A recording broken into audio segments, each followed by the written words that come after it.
Bien le bonjour, on se retrouve pour un point lecture. Donc aujourd'hui, pour le coup, ça va être 4 livres, dont 2 tout petits. On va commencer par un que j'ai mis du temps à lire. C'est le fameux Histoire de la philosophie de Jean-François Prado. Voici. Vous voyez, j'ai marqué quelques pages. J'ai enfin terminé de le lire. Alors, il manque certains grands philosophes. On est vraiment dans la philosophie très occidentale. On parle pas beaucoup de la philosophie orientale. Occidentale dans le sens où on fait le tour de la Méditerranée, mais on va pas au profond de l'Afrique, on va pas au profond de l'Asie, on va pas au profond de la Russie ni chez des philosophes très très très nordistes. Et on va si je crois qu'on a quelques Américains, mais c'est tout quoi. Très très occidentalisé. On aura l'Asie par rapport à Alexandre le Grand et à Schopenhauer par exemple. Mais pas l'Asie, l'Inde, le bouddhisme et compagnie. On les aura par ces prismes-là. Mais on n'aura pas la philosophie de Bouddha, de Confucius ou de ce genre de considération là. Donc on entame avec l'origine de la philosophie en Grèce. On a une grosse introduction sur les origines. Les termes sont expliqués, sauf certains. On y trouve Platon, Socrate, Aristote, avec des philosophes plus ou moins développés que d'autres, dont vous aurez des vidéos. Vous aurez des micros, enfin des espèces de résumés dans des vidéos à part de chaque philosophie et de gros courants. Je suis en train de vous préparer ça. Ça arrive. On y parle de santé physique, psychologique, de politique, d'éthique et de santé dans l'Antiquité. C'est avec Plotin qu'on commence à parler des influences persanes et indiennes. On parle de l'héritage des Grecs sur le christianisme.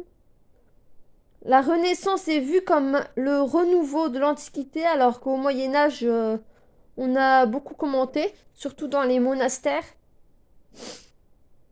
Montaigne a droit à une mention dans le chapitre sur Pascal. À une mention.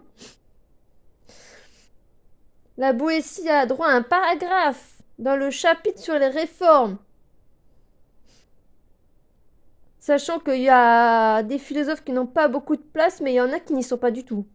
Et les femmes sont quasiment absentes de l'ouvrage, alors qu'il y a des dames qui ont participé à l'écriture de l'ouvrage.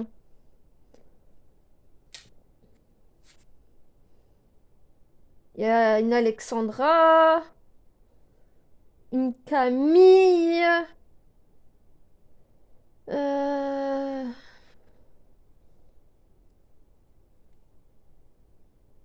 une Carole. Donc il y a des femmes qui ont travaillé dessus, mais à part quelques Christine de Pisan et d'autres dans ce genre-là, les femmes n'ont pas beaucoup de place. Hein. Les philosophes des Lumières n'ont pas tous droit à un chapitre, à part Rousseau, mais les autres, ils sont à peine mentionnés. Je crois qu'on doit à peine parler de Voltaire, Diderot et compagnie. Hegel a droit à son chapitre, mais Marx, Goethe, non. Ils sont cités, ils ont des paragraphes, mais ça va pas au-delà. Les philosophes du romantisme allemand sont réunis en un chapitre. Il manque les philosophes de l'anarchie. Il n'y a pas Proudhon et compagnie. Hein. Il y a Fourier, parce que c'est plutôt un socialiste. Mais les philosophes de l'anarchie comme Proudhon, ils y sont pas. Donc déjà, il manque des philosophes masculins, alors qu'en dire des femmes, hein.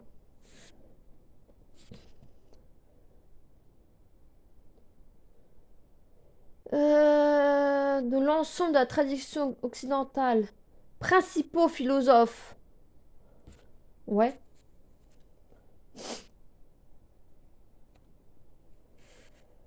Le vocabulaire utilisé n'est pas toujours à portée d'un débutant. Ça fait... Ouais, ça fait 20 ans que je lis un peu de philo. J'ai commencé avec les philosophes des Lumières. C'est pour ça que je les connais bien. Mais il y a des termes. Limite, faut le dictionnaire ou le téléphone à côté pour comprendre ce que ça veut dire, hein. Et puis, niveau la partie scientifique, je suis restée... Je suis pas rentrée dedans. Ça n'a pas parlé. Donc, il vaut mieux avoir certaines bases avant de lire. Il est très intéressant, ça apporte des choses, mais il y a des lacunes. Donc, les femmes ne sont même pas mentionnées. Anna Arendt a quelques mentions. Camus n'y est pas. Donc, la philosophie de l'absurde. Simone de Beauvoir, elle n'est même pas mentionnée en tant que compagne de Sartre. Alors, le deuxième sexe, on n'en parle même pas, hein. Et je marquais donc que le côté mathématique et scientifique m'a moins passionné. Donc, du coup, j'ai moins été dans les 100 dernières pages, on va dire.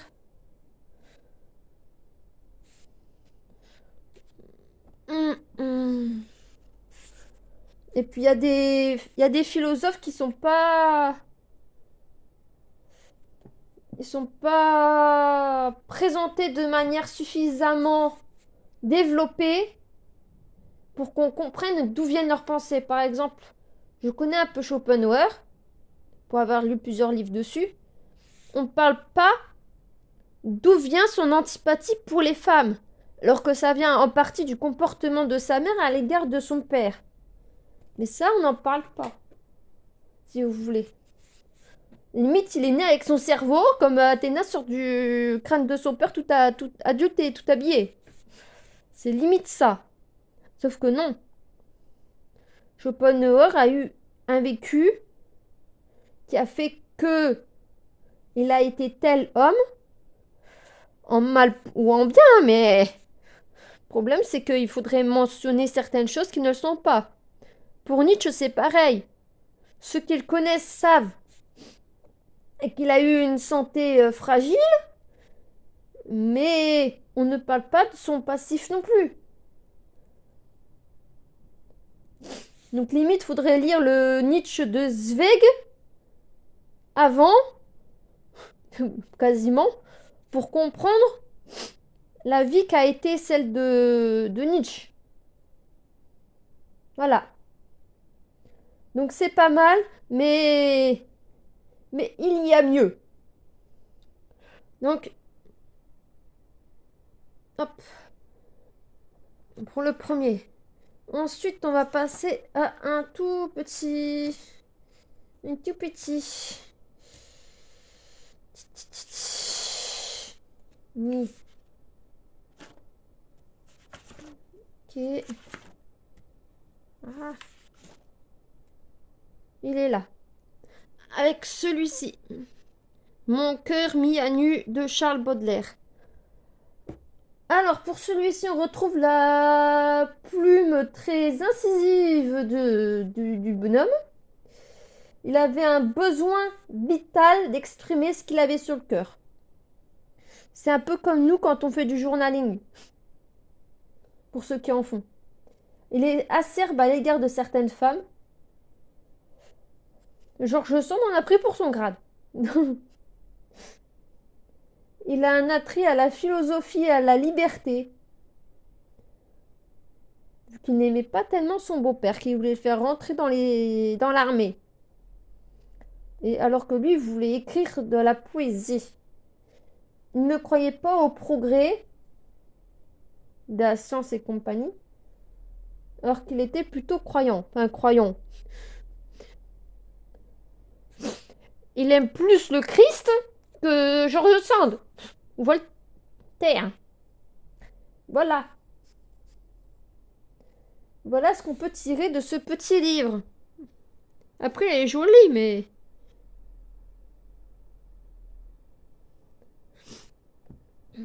Ensuite, un livre de philosophie que j'ai beaucoup aimé.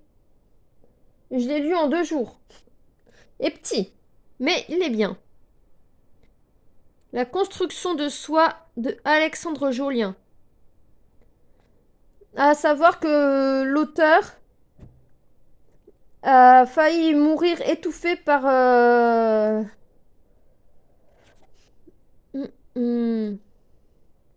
le cordon ombilical quand il est né, ce qui lui a causé un certain handicap. Il est autiste. Mais par contre, quand il parle de philosophie, on a l'impression de parler à un ami.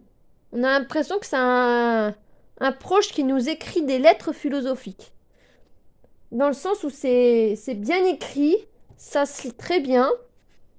Les philosophes sont bien expliqués. Après, c'est de la philosophie de la vie, hein, c'est mieux fait que du développement personnel, qu'ils n'aiment pas d'ailleurs. Je vais vous lire un petit passage sur Schopenhauer. La vie donc oscille comme un pendule de droite à gauche, de la souffrance à l'ennui. Ce sont là mes 2 éléments dont elle est faite, en somme. M'observer dans cette course imaginaire fut une révélation. J'ai compris mon insatisfaction et cette impossibilité à goûter le repos.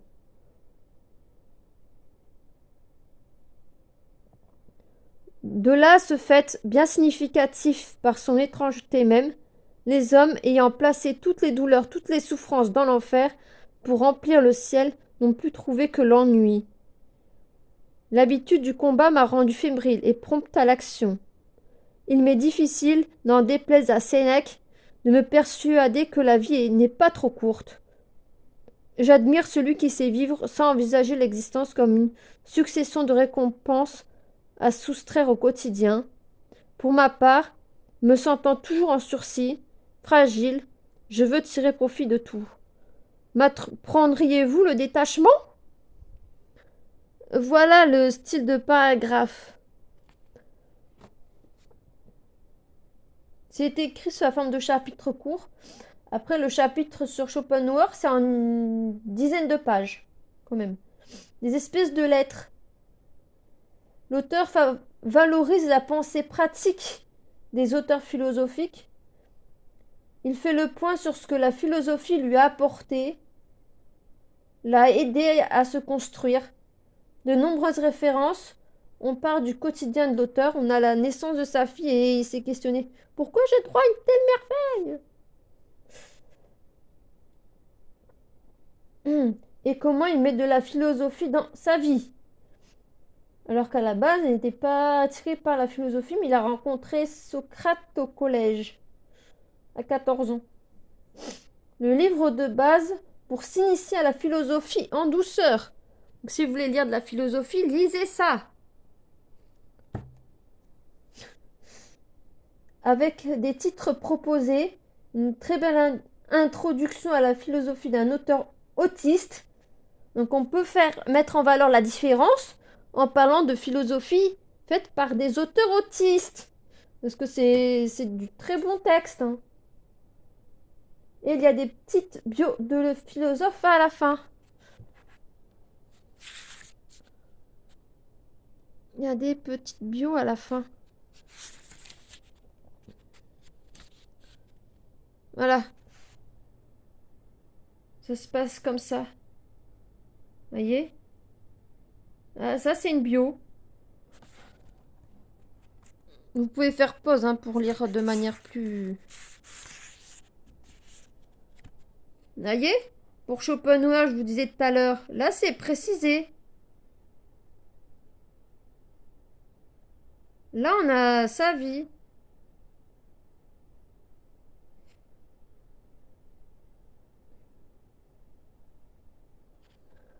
Non, je crois qu'on va s'arrêter à 3 livres. On n'aura pas le temps de faire un 4e bouquin. Mais je vais vous montrer ce dont je vais vous parler la prochaine fois, entre autres. On va parler de ceci. Pierre Rosan Vallon, notre histoire intellectuelle et politique. C'est un ex-politique de gauche qui raconte la politique, ses déceptions et compagnie. J'ai entamé ce matin transformer son esprit du Dalai Lama. C'est pour soulager son esprit de divers maux. Après, je vais lire ceci. Le cercle des poètes disparus de Kleinbaum. Voilà. N'hésitez pas à mettre des commentaires, je réponds avec grand plaisir. À proposer d'autres livres si vous pensez que ça peut m'intéresser. Si je les trouve, je les prends. Il y a l'un d'entre vous qui m'a conseillé un livre, je l'ai trouvé en poche, je l'ai pris. Vous le trouverez dans un bookhaul.